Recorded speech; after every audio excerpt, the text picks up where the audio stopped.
Hello दोस्तों everyone, एक बार फिर से हमारे यूट्यूब चैनल पे आप सभी का स्वागत है। तो प्यारे बच्चों, ये आप देख सकते हैं आपके सामने है भूकंप। क्या याद रखेंगे भूकंप किस प्रकार से आता है, आज हम आपको समझाएंगे। भूकंप की मेन कहानी क्या है और किस प्रकार से भूकंप आता है, ये आप जानने की कोशिश करेंगे इस वीडियो में। तो आइए चलते हैं, जानते हैं भूकंप के बारे में, भूकंप किस प्रकार आता है।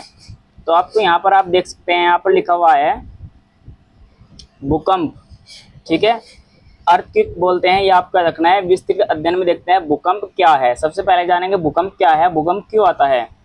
भूकंप पृथ्वी की सतह पर होने वाला एक अचानक और तीव्र कंपन है, ठीक है, याद रखेंगे। जो पृथ्वी की सतह पर अचानक होता है, तीव्र कंपन आता है या पृथ्वी हिलने लगती है, उसे क्या बोलते हैं, भूकंप बोलते हैं, ठीक है।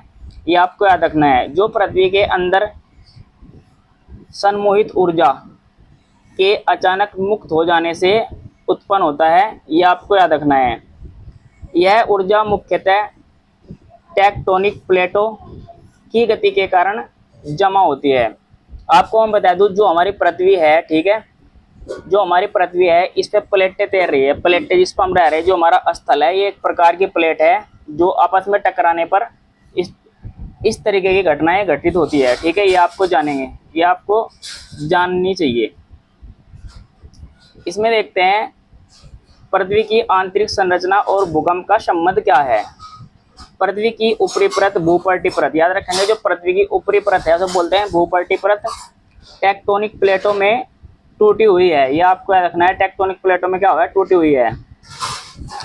ये प्लेट मेंटल परत तैरती हुई धीरे धीरे खिसकती है।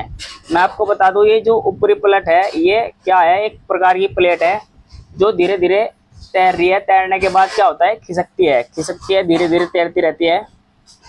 प्लेटों के किनारे पर घर्षण के कारण ऊर्जा जमा होती है, ठीक है, याद रखेंगे। ऊर्जा जमा होती है। जब चट्टानें इस दबाव को सहन नहीं कर पाती तो वे अचानक टूटती खिसकती रहती है, उसे बोलते हैं भूकंप।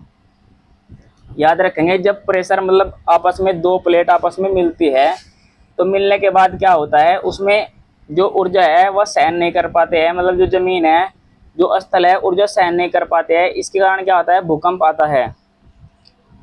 ये टूटन खिसकन ऊर्जा को तरंगों के रूप में बाहर भेजती है, जिसे भूकंप कहते हैं, ठीक है, याद रखेंगे आप। ये आपको देखना होगा कि भूपर्टी, मेंटल और कोर परत जानने की कोशिश करते हैं। इसमें देखते हैं हम भूकंप उत्पन्न होने की प्रक्रिया क्या है। प्लेटों की गति से चट्टानों में तनाव जमा होता है, ठीक है। ये आप देख सकते हैं, एक प्लेट इधर से जा रही है, एक प्लेट इधर से जा रही है। जब ये दोनों आपस में टकराएगी तो उसमें जो ऊर्जा जमा होगी, और ऊर्जा के जमा होने से क्या होगा, भूकंप उत्पन्न हो जाएंगे, ठीक है। एक सीमा के बाद चट्टानें टूट जाती है, ये आपको याद रखना है। अंदर जमा ऊर्जा तरंगों के रूप में निकलती है। ये तरंगे सतह पर पहुंचकर कंपन पैदा करती है, ये आपको याद रखना है, बहुत ही इंपॉर्टेंट है। अब इसमें देखते हैं भूकंप के मुख्य बिंदु क्या है। केंद्र फोकस, याद रखेंगे, पृथ्वी के अंदर वह स्थान जहां भूकंप की शुरुआत होती है। उपकेंद्र, पृथ्वी की सतह पर केंद्र के ठीक ऊपर बिंदु, उसे बोलते हैं उपकेंद्र। ये आपको याद रखना है, चित्र में दिया भी हुआ है।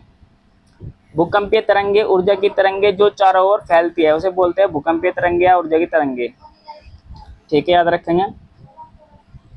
यहाँ पर दिया हुआ है, बिंदुओं को समझना भूकंप की प्रकृति के प्रभाव जानने के महत्वपूर्ण है, ये आपका रखने हैं। तो प्यारे बच्चों, मैं आपको समझा दूं, जैसे देखते हैं, अब समझते हैं, जरा ध्यान से समझेंगे। मानने की बात है, ये एक प्लेट है, याद रखेंगे, एक प्लेट ये है। दोनों प्लेट जब एक दूसरे की तरफ खिसकती है, ये इधर जा रही है, ये इधर जा रही है। जब दोनों प्लेट आपस में टकराएगी तो एक जो कमजोर प्लेट है वह नीचे घुस जाएगी, और नीचे घुसने के बाद क्या हो जाएगा, जब दोनों प्लेट यहाँ पर आपस में टकराएगी, टकराने के बाद एक प्लेट ऊपर चढ़ जाएगी, इससे पहाड़ों का निर्माण होगा, ठीक है, ये आपको याद रखना है।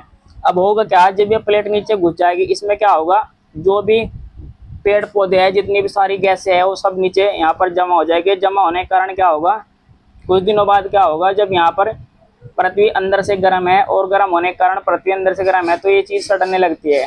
जब सड़ने लगती है, क्या होता है, कहीं ना कहीं निकलने की जगह चाहिए। जब ये निकलेगी, ठीक है, भूकंप के रूप में निकलेगी, और निकलने के बाद क्या होगा, भूकंप आएगा।